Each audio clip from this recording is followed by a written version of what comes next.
Alright, it's been like 6 weeks. I had meant to get this done a little bit earlier, but I've been busy with my Etsy store.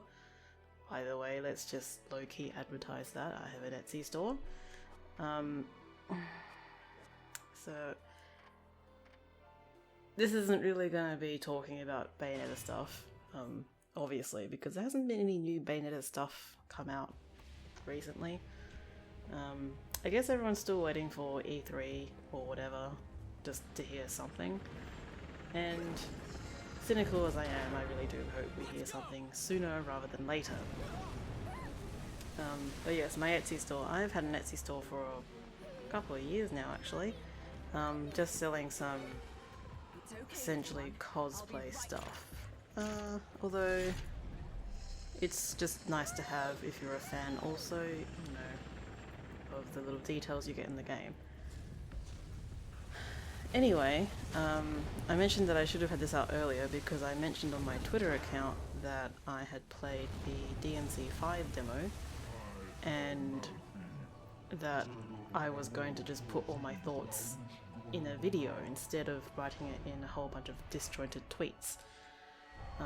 It's been 3 weeks or something since I've done that, and I haven't had time to play the demo again since, so I don't know if I remember everything anymore. I also haven't taken any notes or anything, so this is all just going off of what I remember about playing the demo. So I played it on the PS4, and I haven't actually finished the demo technically. I still haven't gotten past the boss.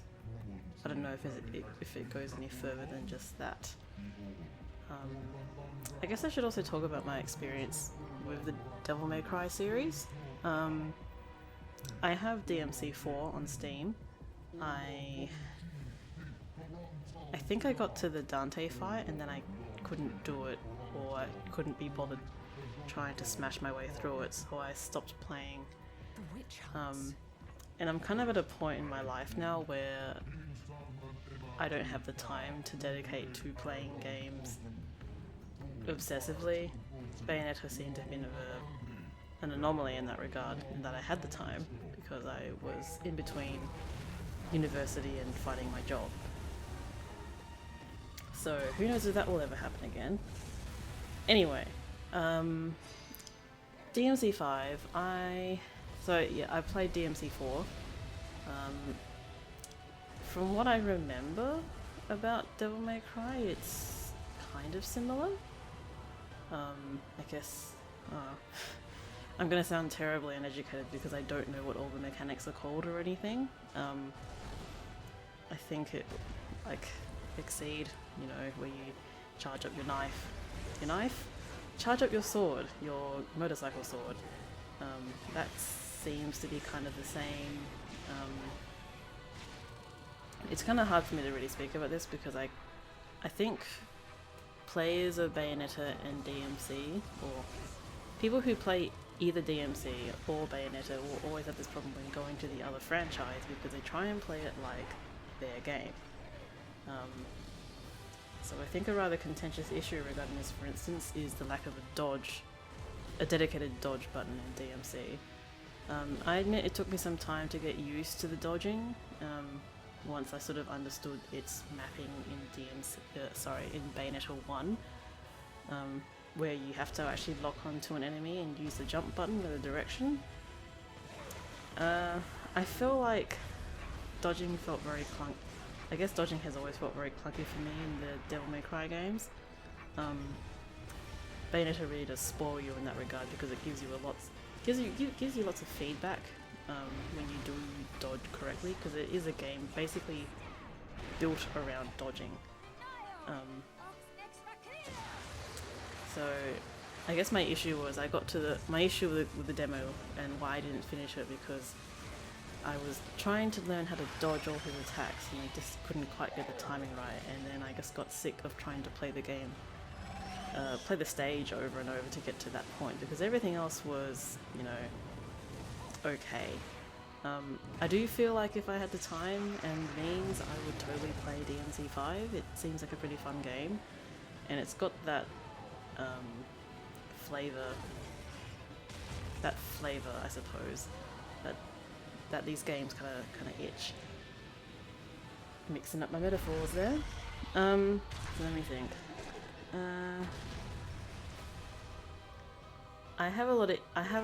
This is all just on me and trying to play the game the way it should be played, not the way I play games normally. That is how I play Bayonetta, because obviously I think Devil May Cry combat is largely based around actually locking onto an enemy, whereas Bayonetta, the soft lock on is good enough. Whereas in Devil May Cry, you kind of have to actually use it. So my bad habit, I suppose, when it comes from Bayonetta to Devil May Cry, is that I always have the right stick pushed towards an enemy. So without lock on held. So when I go to Devil May Cry and I incorporate the lock on button, I still have the left stick pointed towards an enemy, so it basically changes all my attacks to those sorts of attacks, which becomes a little bit repetitive.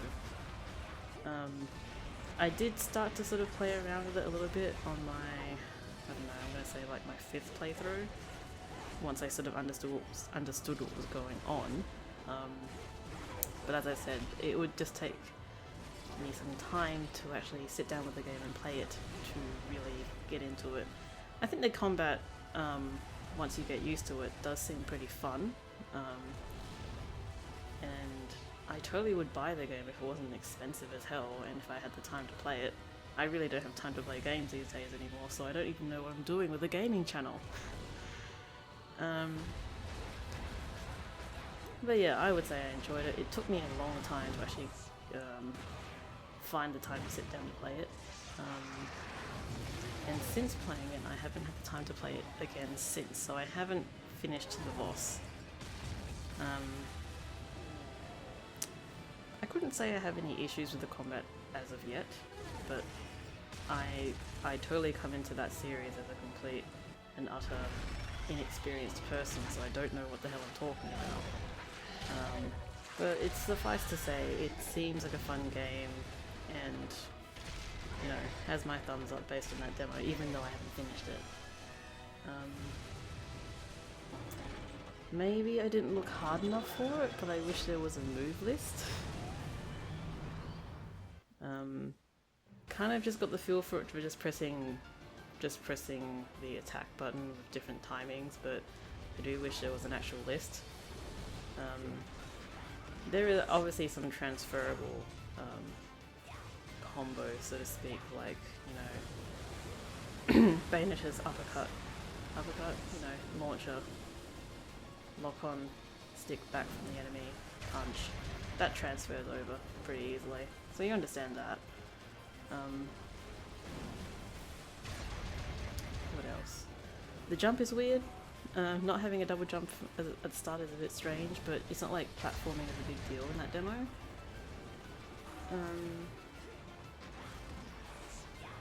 Oh, can I say how good the game looks? The game looks fucking ridiculous. Like, it seems kind of pointless these days to kind of focus on how good a game looks, because most games do look pretty freaking awesome, regardless of the art style they use. But obviously with DMC's more realistic game style, as opposed to, I'd say, Bayonetta's very anime almost style. I wouldn't call it realistic. Yeah, game looks fucking ridiculously awesome. I have no opinions, I guess, on the characters. Nero seems pretty neat. I guess I could try to talk about the... God, what even is that mechanic called? The one where he can detach his arm and do crazy shit. I think I just accidentally, most of the time, used it more than anything else, but it does seem pretty neat. Given that my experience with Nero previously with his Devil hand, whatever the hell it was like a proto-wicked wave. Yeah, I can't really say about how useful it is. Can I just say though, DMC does one thing right at least, and that's a charge shot, because Bayonetta did that terribly. Yeah, like I said, I didn't write any notes about my thoughts on this, but I don't really remember much about it anymore. It's just enough to say that I enjoyed the demo, I would play it again. I would play the full game if I had the time. And it seems like it was well worth the wait, I think, for a lot of Devil May Cry fans, based on my exposure to other DMC fans. So yeah, I'd like to hear everyone else's opinion on it and why I should probably try and play it a bit more. Especially given that the last game I played probably was DMC. I haven't had time to play other games. I'm still in the middle of, quote unquote, in the middle of, I don't know how far in I am of Breath of the Wild. I think I finished Bayonetta 2 on the Switch.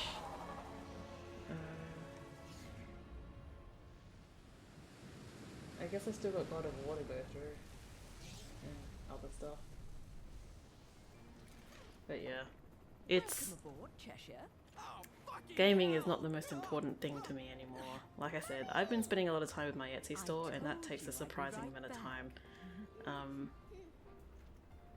So I guess, you know, if you're interested in buying Bayonetta fan merchandise, then you feel free to go to my store because it is all Bayonetta stuff. I can also talk about future plans for it. I am planning to finish off the Scarborough Fair charms. And then once that is done, I will most likely go forward to Bayonetta 2 earrings, which I know a lot of people are waiting for. I'm having issues with that because I'm trying to sort of ponder how to make it work, because the official earrings are really, really heavy, and I'm not in the habit of wearing very heavy jewellery, so I can't speak for everyone else, but I know for me personally, those earrings are way too heavy to be wearing on a, you know, even just for an outing, let alone say a convention or anything. I don't know how people do it. So my first goal would be to try and make it lighter. And also Jean's earrings as well. I need to try and figure out how to fit that in an envelope and not have it break. But yeah, just things like that. I'm also kind of curious what kind of merchandise people would be interested in seeing. I have taken some feedback from people, which is why I was able to get ribbons done very quickly, because really easy to get done, and people really want it. So yeah, go check out my Etsy store.